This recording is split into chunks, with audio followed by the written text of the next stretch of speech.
Hello and welcome back to Autistic After Hours. I'm your host Ashra, and today I wanted to talk about feeling like you're constantly in survival mode as an autistic person.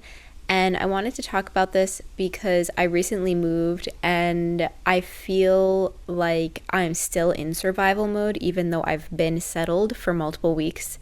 And I also have another big move coming up, so it's just really hard for me to feel like I can actually settle down. But this is not a new thing for me. This is a recurring experience that I've had many times throughout my life of just feeling like I see other people around me being able to do lots of different things, take classes, do creative pursuits, have a full-time job. Meanwhile, I just feel like I'm stuck just trying to survive and take care of myself. And it's a really frustrating experience, a really isolating experience, and also something that I feel a lot of grief and stress about. And I'm sure a lot of you experience those things too. And that's why I wanted to talk about it today, to hopefully help you and me feel less alone. Before we get into the episode, quick reminder to follow Autistic After Hours on Instagram. I've been posting original content on there every single week, and we're almost at 80K followers, so I really appreciate your support. And also a reminder to please subscribe or follow wherever you're listening right now, whether that is on Spotify, Apple, or YouTube. I am so curious to see if we can hit 100K on YouTube before the end of the summer. It would be amazing, and so I would really appreciate if you could subscribe if you're listening on YouTube or watching on YouTube. I think what I'm talking about today is slightly different than burnout, because autistic burnout probably goes like pretty much hand in hand with what I'm talking about today, of just like feeling like you're constantly in survival mode. But I think it's slightly different because with burnout, it feels more of like an exhaustion. Whereas with this feeling that I'm describing right now of being constantly in survival mode, I feel like the emphasis is less on exhaustion and more on just constantly feeling like I'm trying to stay afloat. And so it's not necessarily that I'm like actively exhausted or tired. It's that I feel actively suppressed and like I am just trying to like claw my way through things just to keep up. And it is exhausting, but like the predominant feeling that I have isn't exhaustion. I think it's largely something that has to do with being really dysregulated, like my nervous system is dysregulated. I also think that a lot of times autistic people are struggling with chronic illness, especially undiagnosed chronic illness, and that is because there are so much overlap with different things like Ehlers-Danlos syndrome, mast cell activation syndrome, like so many different things overlap with autism diagnoses, and there's so little research about it. And doctors are so ill-informed and just also really, for some reason, hesitant to explore these types of more rare or like less talked about diagnoses. And for that reason, so many of us go undiagnosed with chronic illness for so long, and it leads to us feeling like we're constantly just in survival mode, because not only are our autistic traits often disabling, but a lot of us also have chronic illness layered on top of it, making things that much harder.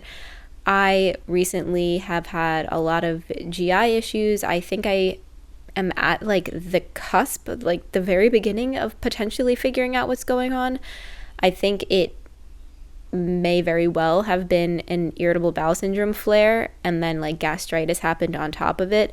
And so I'm eating a low FODMAP diet, and I'm like really trying to heal my intestines and my gut right now.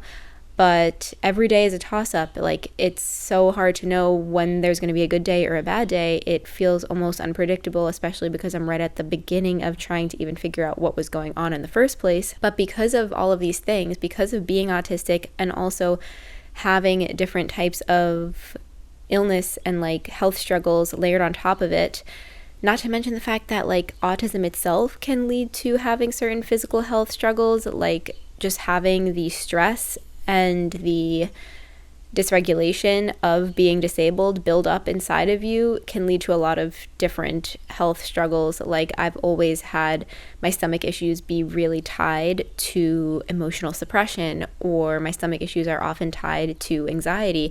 And so just like the typical types of disabling things that come with having a social disability and like a neurodevelopmental disability can in and of itself lead to physical manifestations of those things coming out as different types of ailments or illness. For this reason, I just felt compelled to make this episode and talk about this feeling of just constantly being in survival mode and feeling really inhibited and really held back by my struggles. And it's really frustrating because I'm sure a lot of you can relate, where there are so many things that like in my mind I want to do. There are so many ideas that I have. I want to be more active. I want to be able to do more things physically. I want to have more social experiences. Like I want to do so many different things, especially like I'm home visiting family. Like there are so many things that I want to do, but because of being autistic and because of also having physical struggles on top of being autistic at the moment, I feel so held back. I feel so much like my life at this time, even if it is temporary, and I hope it is temporary, but it feels like so much of my life is just me trying to get through the day without pain or without feeling like mentally distraught because of stress or disabling things from being autistic. I feel like so much of my time and so much of my energy, consciously and subconsciously, are just going toward getting like everyday life things done that have to be done, like washing myself, like feeding myself, like trying to get movement in if I can. Like so much of my energy, again, both on a conscious and subconscious level, are going toward literally just existing. And it feels like my capacity for anything else is so limited. And it's just a really frustrating thing to experience and an even more frustrating thing to accept. And I'm sure a lot of you can relate.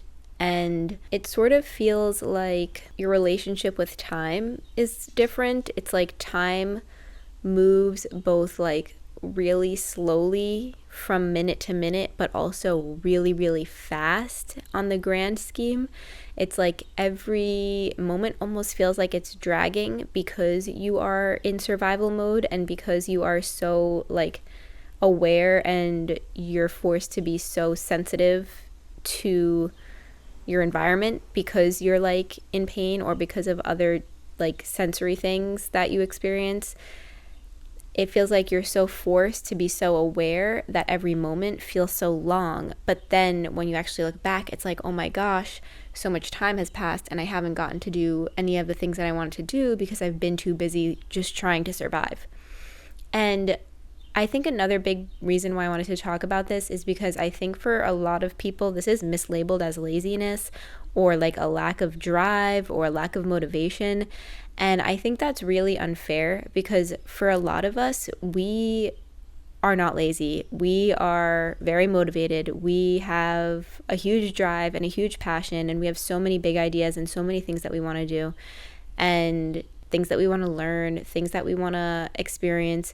But for a lot of us, it's just a matter of like every single day is just trying to get by and trying to like not have a meltdown, trying to not be crushed from the amount of pressure and stress of trying to survive as an autistic person in a world that often feels like it is not designed for you in any way. And so every day is just trying to like almost avoid triggers, whether that be like triggers of my illness that I'm experiencing or triggers of like sensory difficulties that I have or triggers of social things that will then cause physical illness to flare.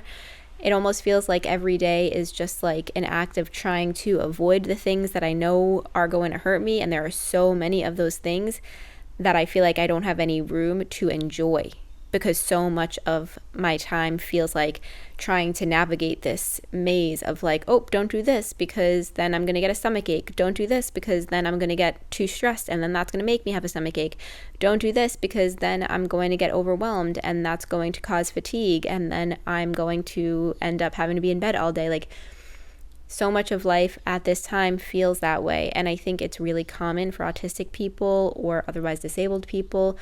And whether this be like physical or mental disability or the combination of both, so much of life feels that way, and it is really hard to see other people seemingly thriving, or to even compare yourself to when you were thriving, comparing yourself to past versions of you that weren't experiencing this illness, or past versions of you that had more time or had more strength in different ways.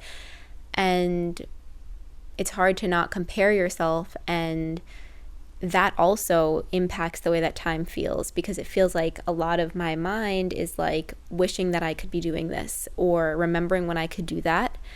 And being in the present feels like just a lack or like a reminder of what I am not able to do right now, or what I'm not maybe ever going to be able to do.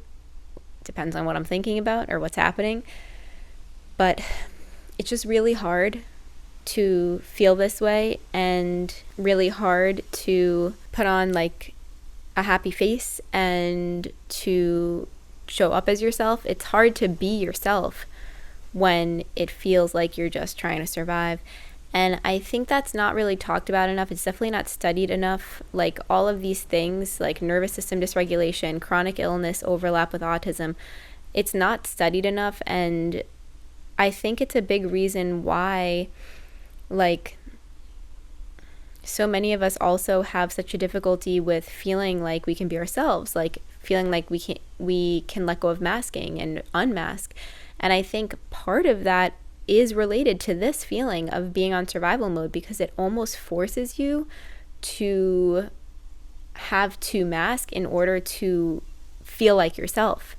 Because if I were to be honest with myself and the people around me when I'm in a period of a flare, like I would just not be feeling like myself at all. Like I'm not feeling like myself at all when I'm feeling so sick, and when I'm feeling so drained and fatigued and feeling like I'm just constantly playing catch up and in survival mode.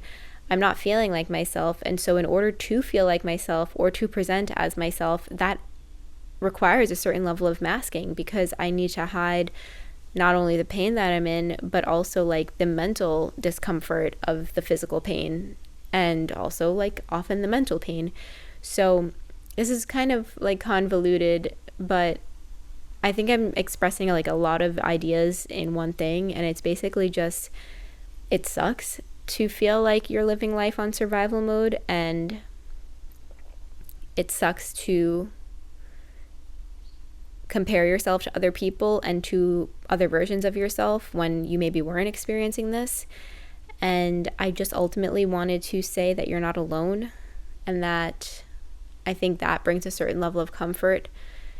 I know for me it really did when I started talking about like my GI issues and stuff on Instagram, and people were coming into my DMs and telling me that they've struggled too and they're going through similar things. Like illness and disability can be really, really isolating when you don't have people to lean on, or you don't have a community to turn to. And I hope that this serves as that for you, to know that you're not alone and you don't need to be isolated. Even if you are physically alone, you're not really. There are so many of us going through these struggles, even at the exact same time that you are. And that's really what I wanted to come on and say today. So thank you for being here. As always, remember, autistic adults exist. We deserve awareness, support, community, and acceptance. And I'm so grateful that you're here. I'll talk to you again soon. Bye.